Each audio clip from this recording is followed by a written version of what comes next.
And so this mini series within the 15-minute lunch break series, I have been talking about just how to elevate your videos on social media. And today we are continuing that trend and we are discussing our videos first impression. So I'm Mariana Bunkers. I'm a digital marketing associate at First Name, and I'm kind of the video guru.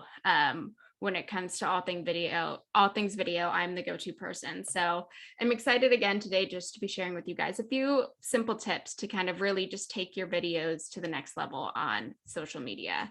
And when it comes to videos first impression, the first thing that viewers see and experience with your video is actually your video's thumbnail. And this is the still image that acts as a preview for your video. This is what is going to come up on viewers' feeds when they first scroll onto your video. On Facebook or Instagram, this is the still image that is going to sit there on your individual page. And so thumbnails are really, really important, not only in making people want to click on your video, but also just helping to make a nice curated look throughout your page. And so thumbnails, why do they matter? Like I said, thumbnails are the first impression viewers will have of your video. And so with that, they should entice the viewer to want to see more. They should make the viewer want to see what your video is all about. And social media platforms are primarily visual. That is something that we've kind of been discussing. That is why video is such an important element when it comes to social media. And so with that, users are going to look at your thumbnail before they look at the title of your video. Thumbnails are truly kind of the first thing that viewers are going to see and is going to make them decide, do they want to, see a little more, or are they just going to move on? So having a nice curated thumbnail, is something that's really going to help generate more clicks on your videos, hopefully get people to watch your videos more, and just make your first impression really, really pop. And so with that, your thumbnails also are going to give your videos a more professional look. When you have a nice curated thumbnail, it's going to make your feed look a little more curated. It's going to kind of just up that first impression of your video. And I'm going to give you guys a few tips on how to make your thumbnails really pop and how to make them look more professional as well. But it's just going to really bring your entire video presence together on your social feed. And so when we're talking about elements of a good thumbnail, the first thing to remember is thumbnails are small. They rarely take up the entire screen of a video, especially when we're talking about when they're on a Facebook feed or in that video section on Facebook or on Instagram or anything like that. Thumbnails are really small. So we need to remember to design our thumbnail for small screens. And that means that close-up shots, they better grasp the content detail than wide angle shots. Close-up shots are going to be able to give you more detail. There's not going to be question marks. They're not going to have to do a double take to try to understand what's being shown on their screen. And so when you're thinking about the kind of shot you want to do for thumbnails, close-up shots are the way to go to really be able to capture that detail and have the viewer understand what they're looking at right away. And then text. Thumbnails should have little or no text. This is kind of dealer's choice when it comes to having text or not. There are definitely pros and cons to having text, but if you do choose to have text, less is more. I would recommend no more than 6 words because again, thumbnails are for small screens. So we need to make sure that if text is on a thumbnail, it needs to be all very clearly visible. It needs to be able to be read easily, but we also still want the image to be able to be seen. We don't want the text to be the entire thumbnail, generally speaking. And so no more than 6 words. So you can have it take up part of the screen, but it's still big enough to be able to be read and to be understood. But again, having text on a thumbnail is kind of dealer's choice. It can be a good idea to have your video title on your thumbnail as text if you would like, but that's definitely not something that's necessary. And that's definitely something that can also be played around with. And so we're talking about, just the imagery of a thumbnail. What makes a good thumbnail? The first thing is we want it to be visually pleasing. And what I mean by that is, we want the photo to be clear and in focus. We want it to be bright and have high contrast. We don't want kind of dull colors and things like that. We also want it to be well framed and have a good composition. So just a good photo. Generally speaking, the rule of thirds is a really good way to help get a good composition of your photo. And that is just you cut up your photo into thirds horizontally and vertically, and you just have the subject of your photo line up on one of those conversion points, either one of those 4 conversion points or on one of the lines horizontally and vertically. And that's just going to help you get a well-framed, good composition photo. But the rule of thirds is definitely something that can be played around with, but that's kind of just always a good starting point, especially if you're not as comfortable with photography. And then we want our foreground to stand out from our background. And this is really important again, because we just want our subject to pop. We want it to be the first thing that is seen on and understood what it is seeing. And by that, I also mean that we don't want the background to be too distracting. We don't want there to be things in the background that take away from our subject and our main focus. So not only do we want the foreground to stand out from the background in terms of lighting, and we would like our subject to be a little darker or a little brighter than its background, but we also want the background to be, generally speaking, non-distracting. So the subject is really the main focus of our thumbnail image. We also want to avoid misleading imagery. So a good thumbnail should accurately reflect the content of the video. We don't want to have our video be about one thing and then have an image that is completely irrelevant as our thumbnail. Throughout all of this, we're trying to build trust with our viewers. And so good thumbnail, having a good thumbnail means to have accurate imagery as well. Thumbnail should have visually compelling imagery. And I know I totally understand that we're not all professional photographers. That's not something everyone is super comfortable with, but most people can take a pretty okay photo, a pretty decent photo. And visually compelling imagery should just be, we're making our videos for a reason. So it should have something to do with what we're talking about it, but it also should be compelling in the sense that it should make the viewer want to know more and want to understand more about whatever the video is. So if we're talking about a new building, just having a shot of that building, maybe a behind the scenes thing that most people haven't seen, and making them, wonder a little more about it. Anything like that can be visually compelling.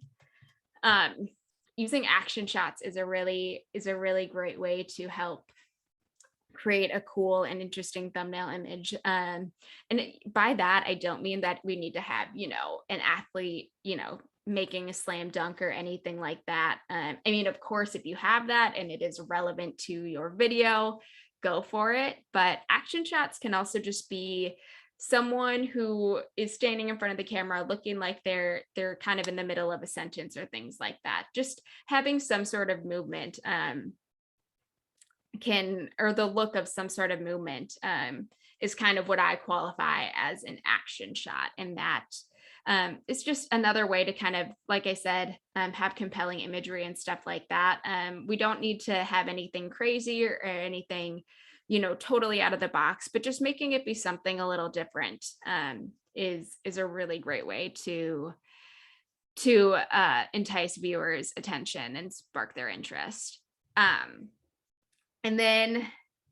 But when I say to use action shots, I don't mean to use a screenshot from your video. And I can't emphasize this enough.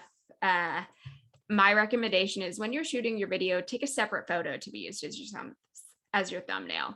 Even if you're going to use an action shot of someone kind of talking mid-sentence, I recommend to kind of stage that shot and to take a totally separate photo. And I do this for a couple of reasons. One is because if you use an action shot and just a screenshot from your video, that shot is not going to be as good of quality. It's going to be much lower quality, as well as it just generally does not work.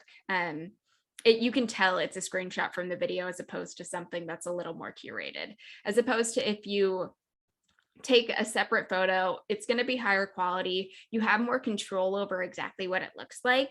And, for instance, if we're using an action shot of someone, if we're using an image of someone talking, you can stage that a little more. You can make it look exactly how you want it to, as opposed to just using a screenshot. You kind of just get what you get.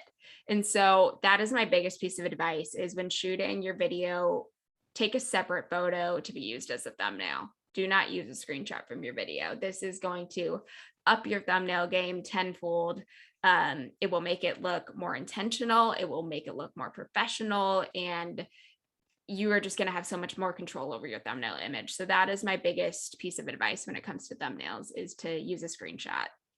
And then Snappa is actually a free thumbnail creation tool that I highly recommend if you are trying to create good thumbnails, especially thumbnails with text over it. Snappa is a really cool tool that you can use to kind of just help create a really curated thumbnail feed. And so when we're talking about adding thumbnails on Facebook, it's pretty easy. We're just going to upload our video like normal. We'll select video options, which is in the upper left-hand corner of your video. And then you'll just select change thumbnail. And then you have the option to upload your image or choose from your video. Again, my recommendation is to just upload a separate image. And that is how you add your own thumbnail on Facebook. And then on Instagram, unfortunately, thumbnails can only be uploaded for IGTV videos, which are videos over a minute long. But for that, it's pretty easy. You'll just select your video to upload. If it's over a minute long, it will give you the option to do a shorter video where it'll just cut off at 60 seconds, or a longer video, which is IGTV. And then on the cover page, as you're kind of going through the process of that, you have the option to add from camera roll at the bottom. And so that is how you will add thumbnails to your Facebook and Instagram feeds. And then the second way that we can make our first impression is titles and descriptions. And I know that I said that people will look at your thumbnails before your titles, which viewers generally will, but that doesn't mean video titles that aren't important. That's the second thing they're going to look at. And so when we're thinking about video titles, we want to keep it short, because people skim more than they read. So we want to catch viewers' attention right away. So keeping video titles short not only helps catch viewers' attention, tells them everything they need to know, but long titles get cut off on feeds. So we want to make sure that we're cutting out that extra step of read more and stuff. We just want our viewers to know exactly what they're getting without having to take any extra steps to do it. Because an extra step means they could potentially keep scrolling, and that is not what we want. And then good titles are clear and descriptive without using any more words than necessary. And so that is also really important. We want to make sure that our titles, it is clear exactly what we are talking about, but we don't want to go beyond the number of words. So keeping them succinct and short, while also keeping them informative is a really key thing, having a good video title. Stay on topic.